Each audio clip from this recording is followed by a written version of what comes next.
Welcome, listeners, to the next episode of They Didn't Teach That at School. My name is Mark Kerrigan, and the theory behind this podcast is to uncover some of the amazing, fascinating and quirky things that have occurred throughout history that they didn't teach you at school. Our first 10 podcasts are going to focus on the Bible, and we're going to discover some incredible things that you probably didn't know. Today's episode is part one of a two-part podcast. In this podcast, we're going to look at 10 distinct archaeological artefacts in history that corroborate with texts found in the Old Testament. In this week's episode of Ancient Artefacts, the 5 artefacts we will be investigating are the Amarna Letters, the Kurkh Monolith, the Lachish reliefs, the Siloam Tunnel, and the Black Obelisk of Shalmaneser III. Each of these artefacts reveal not only a fascinating insight into how these civilisations conducted themselves, but how the Hebrews observed and recorded their interactions with their neighbours. So let's dive straight in and discover what we can about the Amarna Letters. The Amarna Letters are a collection of clay tablets discovered in the late 19th century in the city of Amarna in Egypt. These letters provide a unique glimpse into the international diplomacy of the ancient Near East during the reign of Pharaoh Akhenaten. Akhenaten is often referred to as the heretic pharaoh. He ascended to the throne around 1353 BCE and introduced a revolutionary religious and cultural shift by establishing the worship of a single god, the Aten. Akhenaten then moved the capital of Egypt from Thebes to a newly constructed city, Amarna, because he claimed this was the site that the Aten revealed itself to him. It is within this historical context that the Amarna Letters emerged. The Amarna Letters are a collection of diplomatic correspondence between Akhenaten and various kings, rulers and city-states across the ancient Near East. The clay tablets were inscribed with messages of great significance, shedding light on the intricate relationships, alliances and conflicts between the different powers of the era. The letters were written in Akkadian cuneiform, the language and writing system prevalent in Mesopotamia and other regions at the time. This allowed for easier and effective communications between the myriad of diverse cultures and languages of that period. One of the most remarkable aspects of the Amarna Letters is the sheer number of correspondences discovered. Over 380 clay tablets have been unearthed so far, although it is believed that many more remain undiscovered. These letters paint a vivid picture of the political landscape during the Amarna period. The letters reveal a myriad of topics, from diplomatic pleasantries and royal marriages to military alliances and requests for aid. They also expose the struggle for power and influence among the different rulers of the ancient Near East. It is truly fascinating to see how these letters offer a glimpse into the lives and concerns of the people living in that era. We can see their hopes, fears and ambitions through these written exchanges. The Amarna Letters also provide invaluable insight into the economic, cultural and social aspects of the time. They mention trade routes, precious commodities and even personal requests for luxury items. These details allow us to reconstruct the ancient world in remarkable detail. One of the most intriguing aspects of the Amarna Letters is their connection to the biblical narrative. Several letters mention powerful figures like the king of Babylon or the king of Hatti, who scholars believe could be the biblical Nebuchadnezzar II and the Hittite ruler Suppiluliuma I. Jerusalem is referred to as Ursulum, and the letters mention several other cities and regions that align with the biblical narrative. The Amarna Letters also shed light on the geopolitical dynamics at the time. They mention a powerful king called Abdi-Heba, the ruler of Jerusalem, who pleads with Pharaoh Akhenaten for assistance against the invading Habiri, which many scholars believe to be an early reference to the Hebrews. These letters provide a glimpse into the struggles faced by the regional powers during that era and give historical context to the events described in the Bible. They offer evidence that aligns with biblical accounts and adds depth to our knowledge of the ancient world. It is important to note, however, that while the Amarna Letters and the Bible share common historical themes, they do not present an identical narrative. They provide different perspectives reflecting the diverse cultural and political dynamics of the time. Nevertheless, these letters are invaluable in corroborating and enriching our knowledge of the biblical era. Another fascinating aspect of the Amarna Letters is their impact on biblical scholarship. These clay tablets have allowed researchers to better understand the language, culture, and historical context of the biblical world. Scholars have gained insight into diplomatic practices, trade routes, and even the social structure of ancient societies. These connections between the Amarna Letters and the Bible provide a fascinating bridge between historical records and ancient texts, adding further layers to our understanding of the ancient world. The Amarna Letters are an invaluable resource for historians and archaeologists, shedding light on an often overlooked period of ancient history. They remind us that even in the distant past, people grapple with many of the same challenges we face today: political manoeuvring, diplomatic negotiations, and the pursuit of prosperity and security. Our next artefact is the Kurkh Monolith.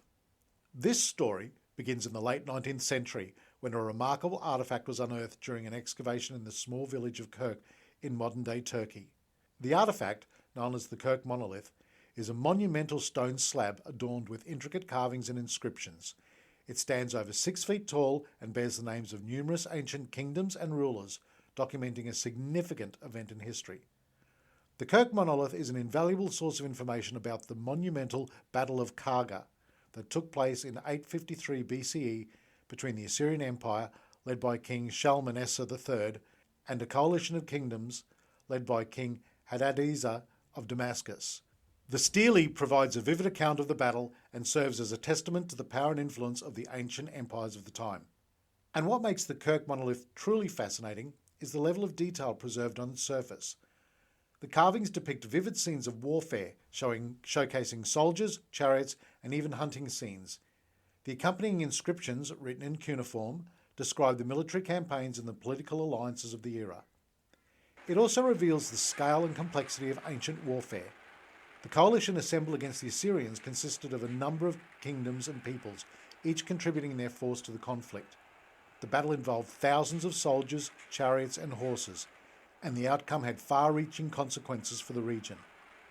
The inscription on the Kurkh Monolith not only provide valuable historical context, but shed light on the complex interactions between various ancient kingdoms. For instance, the stele mentions the involvement of Ahab, the famous biblical king of Israel who was part of the coalition fighting against the Assyrian Empire.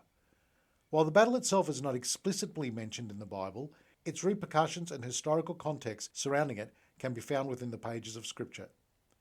The Bible's Book of Kings depicts Ahab as a powerful king who engaged in military campaigns and diplomatic alliances. In fact, Ahab's confrontation with the Assyrians is alluded to in the biblical narrative, with references to Assyria's aggressive expansion and Israel's efforts to form alliances against it. Additionally, the monolith's depiction of the Battle of Karga is crucial for understanding the geopolitical landscape of the ancient Near East during this time. The coalition of regional powers that joined forces against the Assyrians represented a united front in the face of a powerful empire. This aligns with biblical accounts of alliances formed by Israel and its neighbours to resist Assyrian dominance. The Kurkh Monolith is not just a mere stone slab.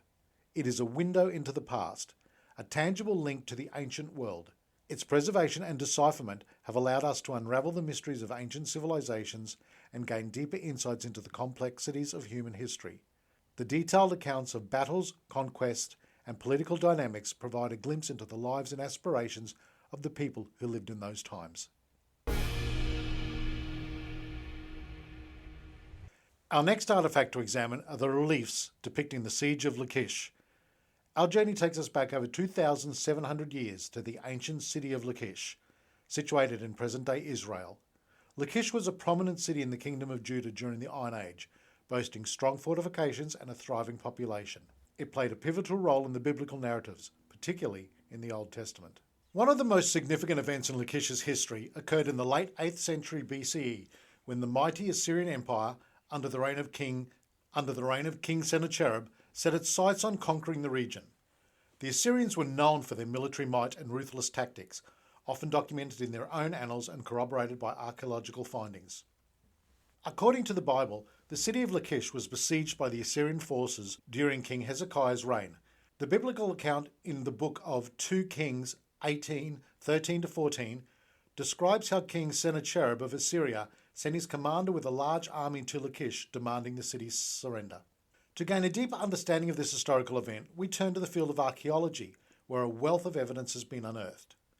In the 19th century, British archaeologist Sir Henry Leonard discovered the famous Lachish reliefs in the ruin of Sennacherib's palace in Nineveh.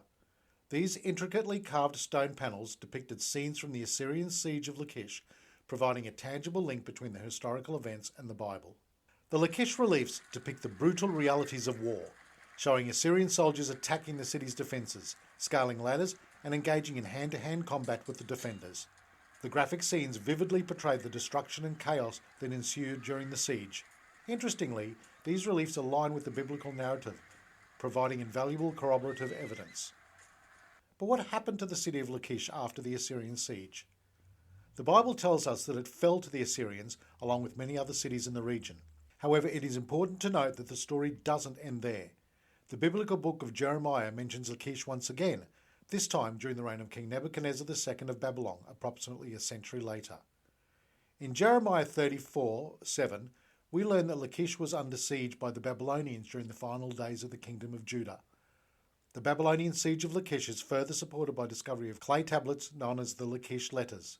These ancient documents, found in an archaeological excavation in 1935, contain correspondence between military officers stationed at Lachish and their superiors in Jerusalem, discussing the dire situation and the imminent threat posed by the Babylonian forces.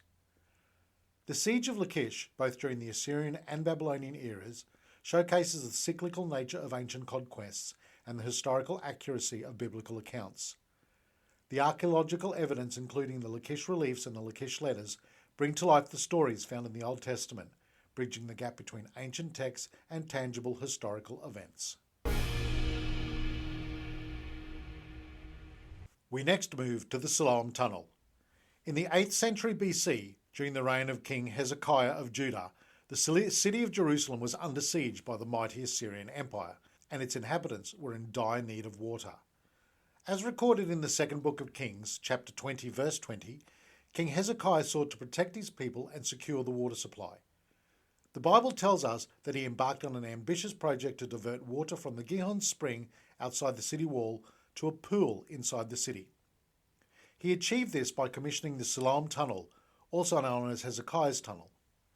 Rediscovered in the mid-19th century, this remarkable underground passage runs for approximately 530 metres and connects the Gihon spring to the Pool of Siloam within Jerusalem's ancient walls. This engineering marvel demonstrates the ingenuity and resourcefulness of the people of that time. This task was no small feat. The engineers, with primitive tools and without modern technology, had to excavate a tunnel through solid rock for over 533 metres. They started digging from two opposite ends, one team working on the Gihon spring and the other from the city of Jerusalem. The two teams had to navigate their way through dark, uncertain depths of the mountain, working without the luxury of GPS or advanced surveying equipment. And astonishingly, their efforts paid off. After nearly a year of relentless digging, the two teams met in the middle, achieving an impressive engineering feat that showcased the brilliance and determination of ancient civilisations. But what's even more remarkable is that an inscription discovered within the tunnel, a message from those ancient workers, reads, "And this was the manner in which the tunnel was cut through. While we were still working on it, the stonecutters struck, and each man towards his counterpart, axe against axe, and the water flowed from the source to the pool for 1,200 cubits, and 100 cubits was the height of the rock above the head of the stonecutters." This inscription provides a unique glimpse into the challenges these workers faced and the incredible progress they made under unimaginable circumstances. Now, imagine walking through the Siloam Tunnel, waist deep in water, with its uneven terrain and echoing sounds of your footstep reverberating against the walls. It's a surreal experience connecting you to the past and making you appreciate the ingenuity and sheer determination of our ancestors. The Siloam Tunnel not only secured Jerusalem's water supply, but also played a crucial role in the city's history. It allowed the city to survive the Assyrian siege and flourish during subsequent centuries. The Siloam Tunnel is testament to the rich history of Jerusalem. Its existence and the biblical reference ties to it have been crucial in confirming the accuracy and authenticity of biblical accounts. The tunnel's discovery shed light on the people, events, and ancient customs described in the Bible, providing valuable insights for scholars. The Siloam Tunnel stands as a symbol of human ingenuity and a testament to the profound connection between archaeology and the Bible. It reminds us that behind the stories and scriptures lies a tangible world waiting to be unearthed and explored. Which leads us to our final discovery for part 1, the Black Obelisk of Shalmaneser III. The Black Obelisk of Shalmaneser III is a remarkable artefact that takes us back to the 9th century BCE. It stands as a testament to the power and grandeur of the mighty Assyrian Empire, whose influence stretched across Mesopotamia.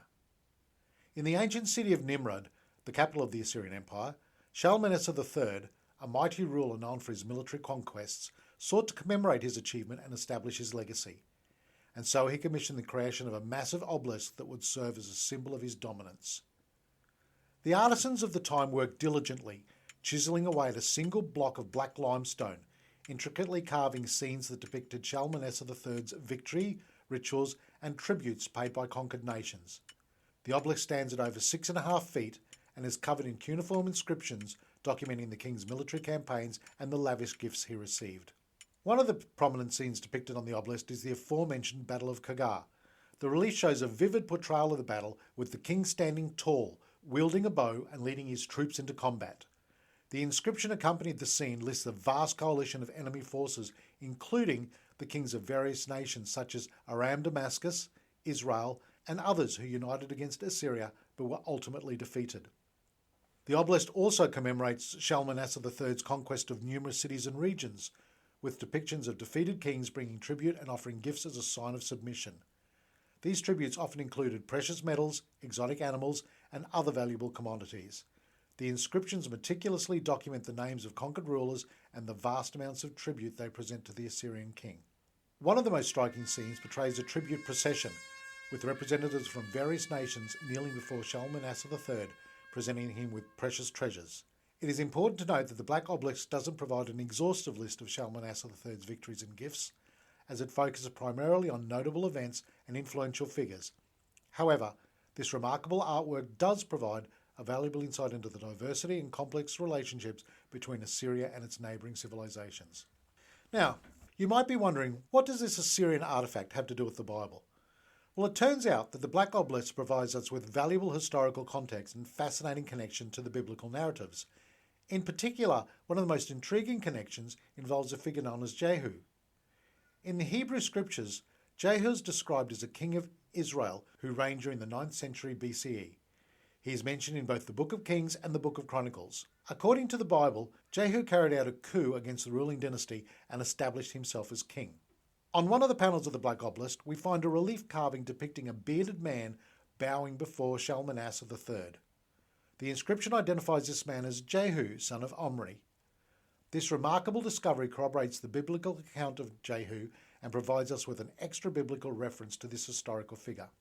The depiction of Jehu on the back of the Black Obelisk not only confirms the existence of this biblical character, but also sheds light on the Assyrian influence and dominance over the region during that period. The carving shows Jehu humbly bowing before the mighty Assyrian king, presenting tribute as a symbol of submission.